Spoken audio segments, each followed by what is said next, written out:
minute. The camera's on here. It's early in the morning. How y'all doing out there? This is Pete over at SWRNC. We got us a special guy here. His name's Walter, and he's a Japanese car guy, right? And he's got a car outside. What is that, Walter?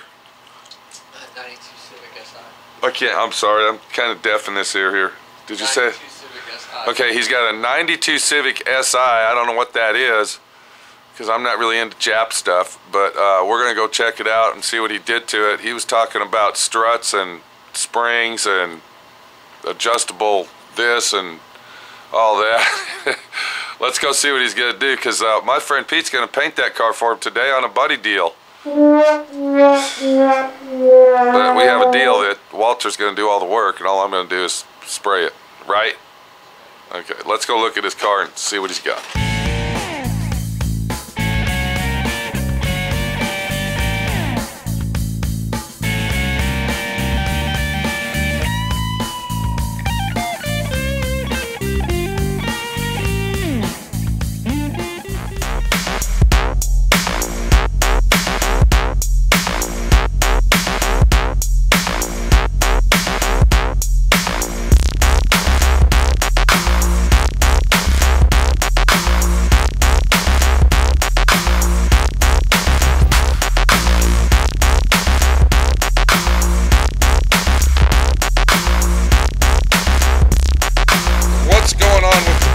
Why is it two-tone white and blue? Oh, that's primer. You've been working on it since '05. Now, has it been on the road before then, or in between, or you've had it in your garage since '05? No, I've been driving it since '05. Now, how long has it been sitting since you've driven it? All this time working on it? It's been off the road for about 4 months. What did you do to the car? You said you rebuilt that motor yourself. Can we look at that and tell us what you did to it, Walter, please? Okay? All right. That's got a dual overhead cam motor, dude. Yeah, it comes with a single cam. So that was actually a single cam engine you turned into a dual overhead cam. No, this is out of an Acura Integra. Uh-huh. And, now you completely rebuilt that engine yourself, by yourself, at home. Yeah. That's a brand new engine. And what has it got in it to make it so high performance, bud? Besides being out of an Acura. Really, not that much. It's just pistons and rods. It's got Eagle rods. Well, I see a little gauge here. I mean, what's that for? What's the gauge for? Is that a boost gauge for fuel injection? But just so you can adjust the fuel pressure. Yeah. So you can accurately adjust the fuel pressure on the Acura engine. Yeah. And it's got a turbocharger. Small turbo. And I had to cut the block to make it fit. You had to cut the block. Okay, I see this is coming off here. Yeah, that's my modified cold air intake until I build one. Until you build it. Now you cut the block. Where'd you cut the block? I don't know. Right here, where this turbo. Yeah, to get it so that way you can run the AC, because it's pretty tight back there. Now, how would you cut the block on this? I mean, how did you do that? It's a little bit of like aluminum webbing. Just kind of trimmed it back a little bit. Okay, so you had to cut that. I see it's a tight squeeze, dude, with this exhaust system in here. And what's this thing for? It's a wastegate. A wastegate? What's a wastegate? It adjusts the amount of boost. It's got a spring in there, and it opens up the So you can actually adjust that? Yeah, you can put different springs in it. It's set at 15 pounds, but you can put like a 20-pound spring or 30-pound. Now, is this your turbocharger back here, or is this your injector system? Or intake. Okay, that's your fuel injection intake. It looks like this is kind of high-tech right here, this fuel rail. Is that high-tech fuel rail, or that just got letters on it to make it look that way? It's just aftermarket fuel rail. Okay, so your favorite movie wouldn't happen to be Fast and Furious by any chance? No. Are you sure? That's cheesy. Okay. Oh, that's a cheesy that's a cheesy movie? Okay. So you're saying Fast and Furious is all fake? Yeah. Okay. A lot of noise and... Yeah. Now, hold on a minute, because I know you were looking for headlights at one time, and you found these headlights. Now, these are special headlights. They got actually glass lens on them, or what? Yeah, I ordered them from Japan, and the manufacturer... You ordered them straight from Japan? They stopped making them for a while, and I got a hold of... Yeah, that's glass, dude. Yeah. That's some glass, but those got special lens inside them there. Those are those... what kind of lens are those? Those are those projection... Okay. Yeah, now can't you get in trouble having those? Aren't those against the law, Walter? No, they're street legal. They are street legal? Yeah. Now, did you put an intercooler on this, you said? Yeah, it's got a small intercooler. A small one? You didn't put a big giant one? Now why would you put, you said you had a Subaru that you put this big giant intercooler on for the turbocharger. Why would you do that? What does a big giant intercooler do versus just a small one? Well, it cools the air charge off and makes the air more dense. Right. So does it make the motor run better? Yeah, you don't have to worry about detonation. What is that? What's detonation? What do you mean? Takes the humidity out of the air or something? No, it just, when you got hot air, it's just like an old Chevy. You go driving on a hot day, it drives like crap, but you drive on a cold day, it runs good, so right. The same deal. So are you making a show car out of this or a daily driver? Because I know how you are, Walter. I know what kind of paint jobs you're looking for. I mean, I can tell just by the underside of this hood and inside the engine compartment, it already looks like show quality. Well, you painted all this, right? Now, did you do that at home? Yeah, and I took the wires off too and tucked them behind. Exactly, that's what I'm saying, dude. I mean, you're like the high-tech guy with a 63 Chevy and powers. Yours is 64. 64. Okay.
Do you plan on handing that down to your son when he gets older? Or?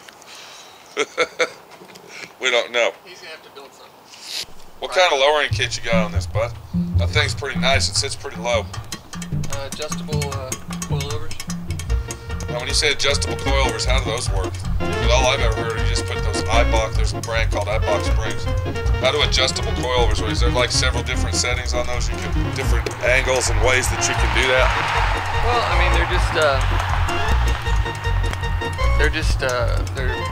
basically struts that have a spring pocket in it that you can adjust the spring compression. Can you stand by your car, Walter? I just want to get a picture of this. There you go. I mean, you know, now hold on, because the car only sits about 4 feet off the ground, dude. You're 6'7". Right. Now, do you fit in there pretty good? I actually do. I know, you do, you're right. Because you actually drive a little car to work every day. Right. You're like me, you like little cars, bud. You're a tall guy that likes little cars. Now, did you do anything with the interior, Walter? Is the interior all customized? What do you got some Recaro race car seats in there, I see that. Those are from where now? From Japan. It's a direct bolt-in out of Acura. So you bought those straight from Japan? Well, actually, I had a guy that had them that imported them over. Oh, okay, okay. And we're planning on painting this whole car today. It's ready to paint, right? You got it all prepped and ready. That's right. I think what we ought to do to make it really, really nice is we ought to go ahead and, do you got the wheel locks? We don't need wheel locks. We'll go ahead and put the car on jack stands, take the wheels off. I've got some spray mask for the wheels. Yeah, I know that, but why don't we just do that just to be on the safe side? It would be a lot easier because we'd be able to jack it up in the air. Well, we may it want won't to hurt my back or my sciatic nerve because this thing really, I mean, this thing sits pretty low, Walter. I'll have to get on my knees to, you know, look how little this thing is, dude. I'd have to get on my knees to paint it, dude. Now, what color is this, Walter? Is this some fancy color or is it? Back to you. Now, how long have you been doing bodywork, bud? Because you actually taught me some tricks, dude, when I met you. I never used to buff cars until I met Walter Hampton. It's 93, I think. Now, are you going to buff this thing? You're going to have to if I paint it. You know that, right? What kind of exhaust you got on there, Walter? What's going on with that? I see a big giant exhaust pipe down there, dude. It's got. Is that some special exhaust for your turbocharger setup? It's a 3-inch stainless steel. TIG welded manual bend piping. Wow, just the name, just the way you explain that sounds high tech, dude. It's got V-band So pull it off easy without.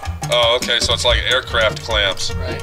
Yeah. I didn't have an exhaust muffler on it. But right. On it to quiet it down. But it's actually. I heard you pull in, dude. I heard the turbocharger whistling. It's pretty quiet. Can we go ahead and hear that whistle? You know, you can always tell a turbocharger when it whistles, but go ahead and start it up.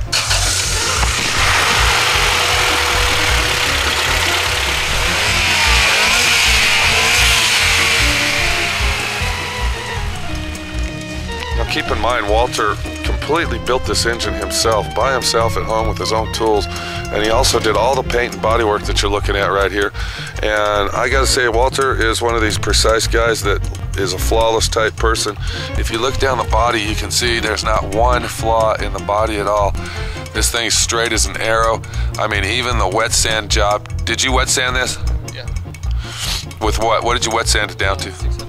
So you can see the precise job that he did on this, because Walter is one of these perfectionist guys and wants everything perfect, which I don't blame him, because the work that he does is very high-tech and detailed. You can tell just by the engine what he does. I mean, let's get really close here and even look at the little mechanism here that holds the okay, even that looks brand new, Walter. Okay, even that, being an old car like this, looks brand new. I mean, even the rod itself, did you paint that rod? Are you sure about that thing? Even looks brand new, dude. I mean, look, you even still got the little sticker on here that says L, bud. That's for the, I've got hydraulics for this. Oh, there's a hydraulic shock that goes on there? So is that something special, or did you do that yourself? I ordered them from Japan. Well, so that's what I'm trying to say. You're a pretty precise guy, Walter. Well, that's why I took I'm really upset with you that you even have your. These aren't looking brand new. Okay, those kind of look tacky, dude. But did you take all those lines off when you painted all the firewall? I pulled it back here. Wow. I back cleaned it. So you basically painted all that first, then put that back on, then came back and painted all this. No, it was already had a good paint. I just stopped at the strut towers and redid this. Oh, okay. All right. Now, what kind of paint are we going to use today, Walter? We are going to use PPG, BBC. That's right.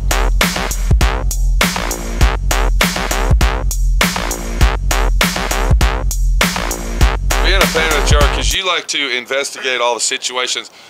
If you want a very nice job, would you tell everybody out there? Would you say you get what you pay for when you buy paint supplies? Yes. You do. Well, that's kind of tough. Sometimes there's some good product that's inexpensive that works just as good as name brand. But when you're talking about the top coat, the final product, would you use the high quality paint supplies versus, let's say, okay, PPG DBC versus Omni, for instance? Okay. Did you paint something on? Did you paint something on here with Omni? Yeah, that was terrible. What did you paint with Omni? Oh, this was Omni paint right here. Yeah. Now, how many coats of paint did you end up putting on that? Quite a bit. Like 5 or 6. It was night and day difference. I could probably have painted. You probably need a quart for what you could paint with a pint. I painted I cut in the fenders the other day here, and I haven't cleared them yet. I'm going to go back and re-clear them. Okay, so this was with the base coat that I gave you. And I didn't even seal it. I just well, actually I did seal it, but it covered immediately with one coat. I mean, one coat, and it was already dark. So the gallon and a half we got is probably enough to paint 5 or 6 of these cars. Yes. Wow. But you like this color. Hell, you might paint all your cars this color, Walter. Right?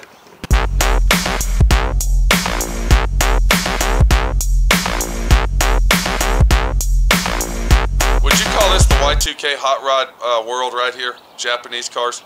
Yeah. I think anything's a hot rod if it's fast. I mean, it doesn't really matter what it is. Now, hold on a minute. This is faster than your Impala. Yeah. Your Impala's more of a cruiser. Right. Well, Impala runs pretty good. This car, it only weighs 2,400 pounds. This one? Right. And it puts 350 to the wheels. So 2,400 pounds, that's a couple tons, isn't it? 2,400? Yeah. How many pounds is a ton? Don't get me lying. I thought a ton was like over. You got to look at it like a motorcycle.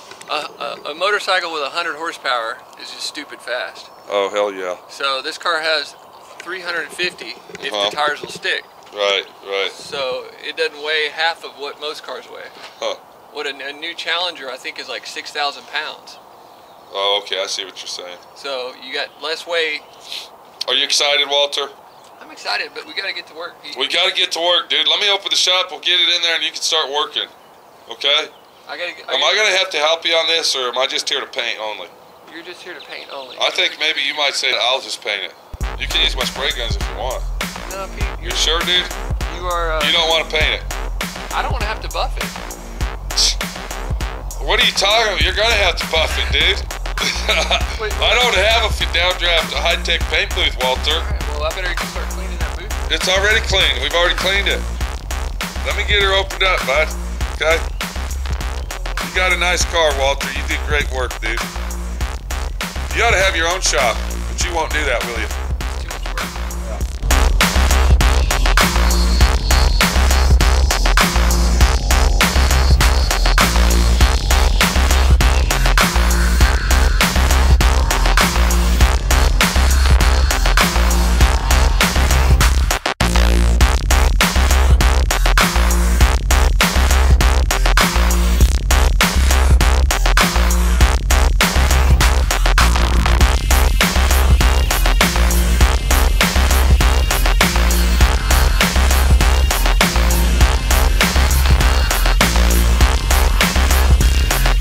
If you want a very nice job, would you tell everybody out there, would you say you get what you pay for when you buy paint supplies?